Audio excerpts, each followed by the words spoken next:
Salam dan bahagia, nama saya Daniel Agus Pambudi, mahasiswa Universitas Sarjana Wiatata Mahasiswa Yogyakarta, Fakultas Pertanian, Program Studi Agroteknologi, NIM 2020-009-013. Saya akan membuat laporan praktikum, yaitu berupa video, mata kuliah, dasar-dasar perlindungan tanaman, yaitu sebagai berikut.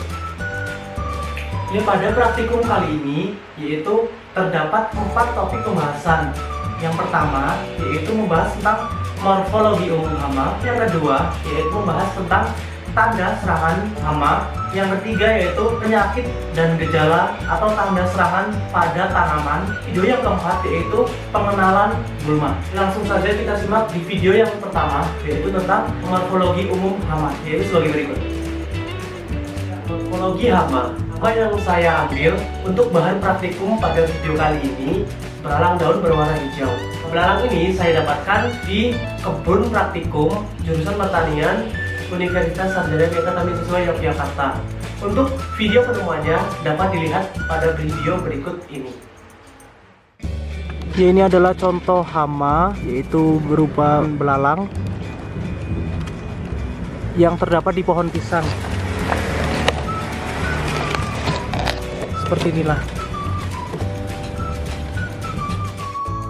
Klasifikasi belalang: Kingdom Animalia, Phylum Arthropoda, kelas Insecta, Ordo Orthoptera, Subordo Heliifera, Family Ersidae, genus Disosteria, spesies Disosteria carolina. Ya, belalang hijau ini memiliki morfologi, yaitu belalang memiliki 3 bagian tubuh utama, itu seperti kepala, kemudian dada atau torak, dan perut abdomen.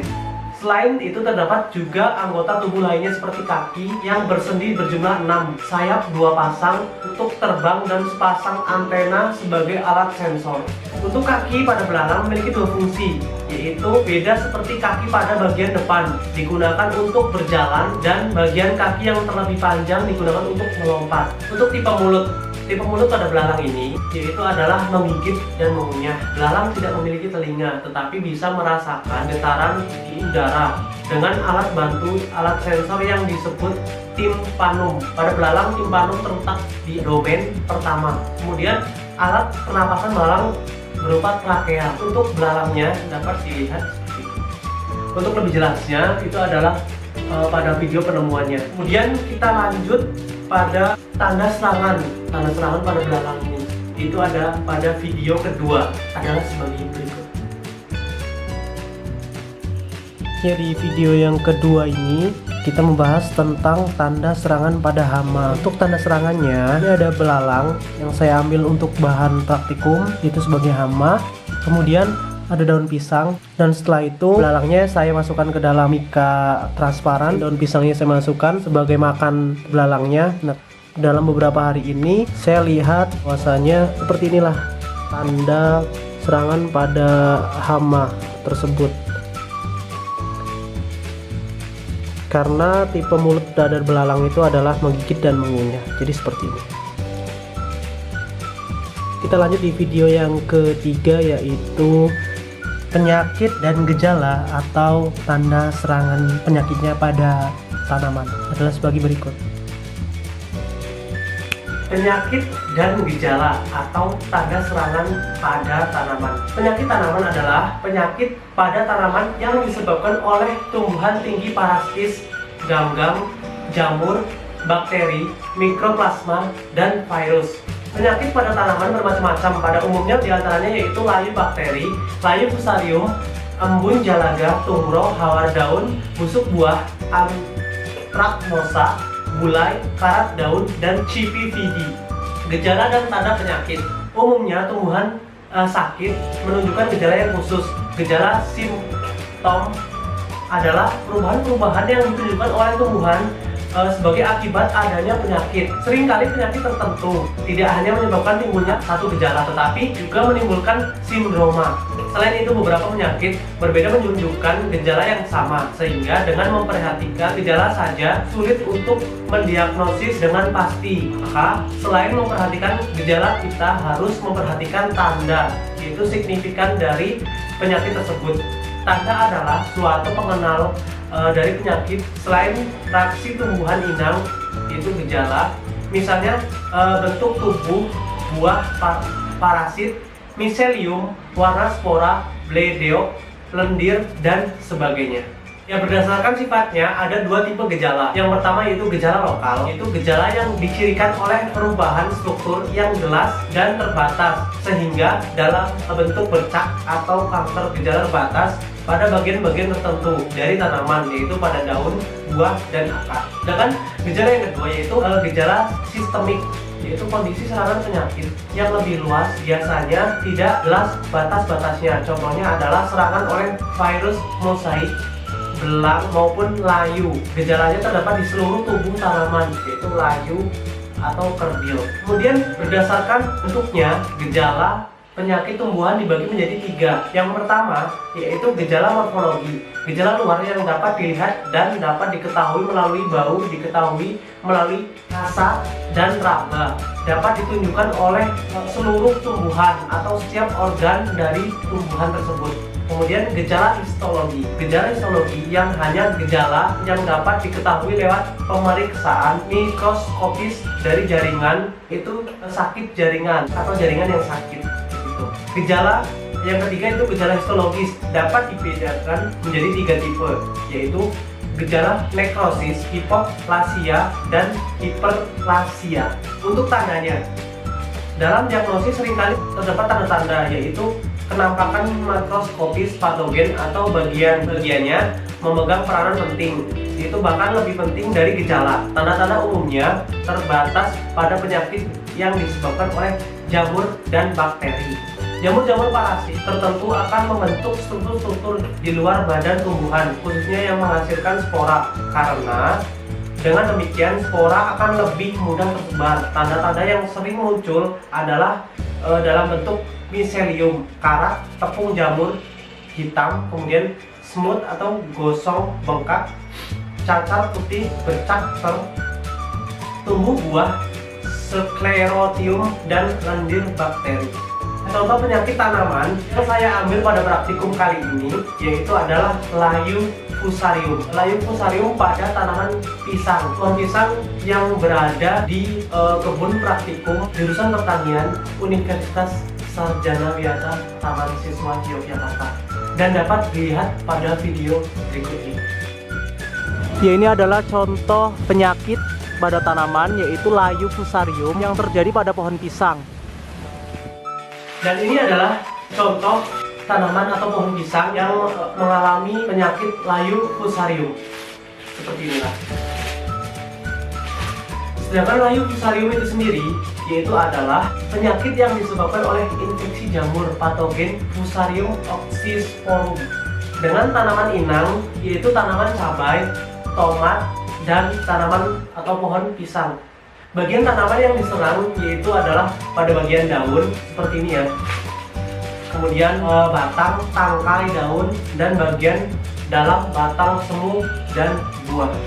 Untuk deskripsi atau gejala tanda serangan yaitu menguningnya daun pisang dari mulai daun yang tua, kemudian menguning mulai dari pinggiran daun, pecah batang, perubahan warna pada saluran pembuluh, ruas daun memendek, perubahan warna pada bonggol pisang, dan biasanya batang yang terserang mengeluarkan bau busuk. Ya, untuk video yang keempat yaitu adalah pengenalan gulma, adalah sebagai berikut. Di video keempat ini adalah pengenalan gulma. Gulma adalah tumbuhan yang tumbuh di sekitaran tanaman budidaya yang kehadirannya tidak diinginkan pada lahan pertanian karena menurunkan hasil yang bisa dicapai oleh tanaman produksi dan juga menjadi sarang hama dan penyakit. Kemudian terdapat macam-macam gulma, itu ada 4 macam. Yang pertama yaitu taki-takian, yang kedua rumput-rumputan, yang ketiga gulma daun lebar, dan yang keempat adalah gulma pakis-pakisan. Gulma yang pertama yaitu gulma taki-takian. Kelompok ini memiliki daya tahan luar biasa. Terdapat pengendalian mekanik karena memiliki umbi batang di dalam tanah yang mampu bertahan berbulan-bulan. Selain itu, gulma ini menjalankan jalur fotosintesis D4 yang menjadikan sangat efisien dalam menguasai areal pertanian secara cepat. Ciri-cirinya adalah rampang melintang, batang berbentuk segitiga, membulat dan tidak berongga. Memiliki daun yang berurutan sepanjang batang dalam 3 baris. Tidak memiliki lidah daun dan titik tumbuh tersembunyi. Kelompok ini mencakup semua anggota Cyperaceae atau suku taki-takian yang menjadi gulma. Contohnya adalah taki ladang, udelan, dan Scripus maritimus. Yang kedua yaitu gulma rumput-rumputan. Gulma merumput kebanyakan berasal dari famili Gramineae atau Poaceae.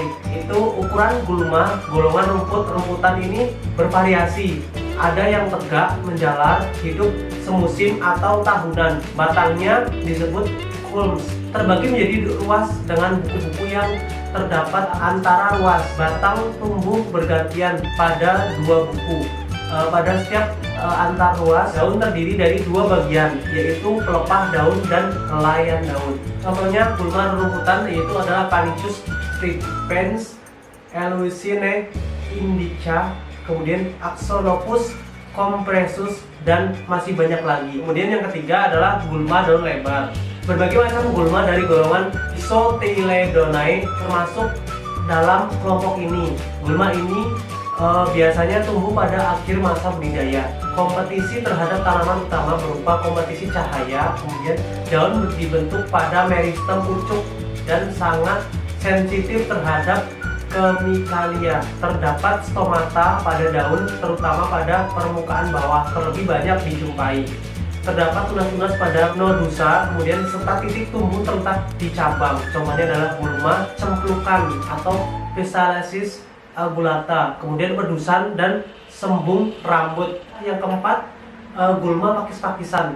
Gulma pakis-pakisan misalnya adalah pakis kadai atau kadal, pakis kinca. Kemudian juga terdapat nama-nama atau jenis gulma yang umumnya berada di sekeliling kita, yaitu adalah seperti bandotan, kemudian senduduk bulu atau haredong bulu, geletan atau songgolangit, sembung rambat, kemudian patikan kebo, tumpang air, tumpang angin ataupun suruhan, kemudian jukut karupun, rumput minyak, meniran hijau, lam toro, petai Cina ataupun petai selong.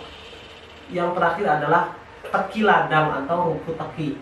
Gulma yang saya ambil untuk bahan praktikum kali ini yaitu adalah geletang atau songgolangit. Geletang atau songgolangit ini saya dapatkan di sekeliling atau lahan praktek jurusan pertanian Universitas Sarjana Dwi Yogyakarta, yaitu tepatnya pada di pinggir jalan. Untuk video penemuannya dapat dilihat pada video berikut ini.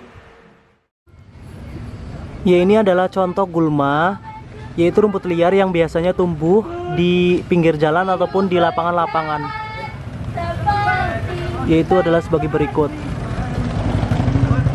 Untuk penjelasan lebih lengkapnya, yaitu dapat kita simak di video berikutnya.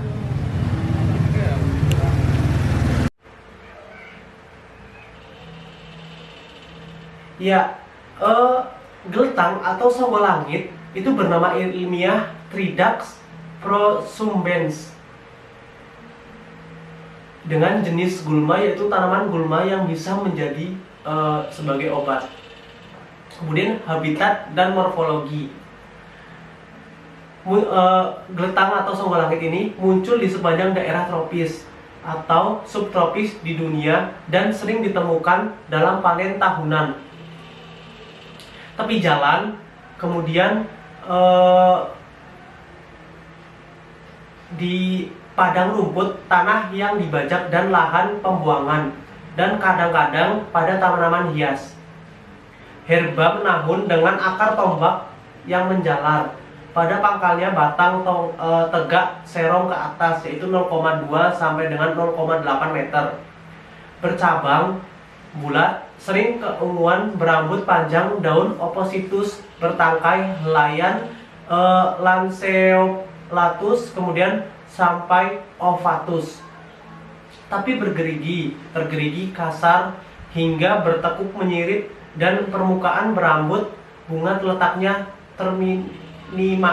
terminalis atau di ujung, kemudian termasuk bunga inflorescentia dengan tipe Discasium atau anak payung menggarpu. Tangkai bunga berambut dan buah keras bersegi coklat tua atau hitam. Nah, seperti inilah penampakan dari geletang atau songgolangitnya. Seperti itu. Ya, terima kasih telah menyimak atau menonton video praktikum, yaitu yang pertama adalah morfologi umum hama, kemudian yang kedua adalah tanda serangan hama, kemudian yang ketiga adalah penyakit dan gejala atau tanda serangan pada tanaman, kemudian yang keempat adalah pengenalan guma. Terima kasih dari saya Daniel Aziz Mahmudi, salam dan bahagia.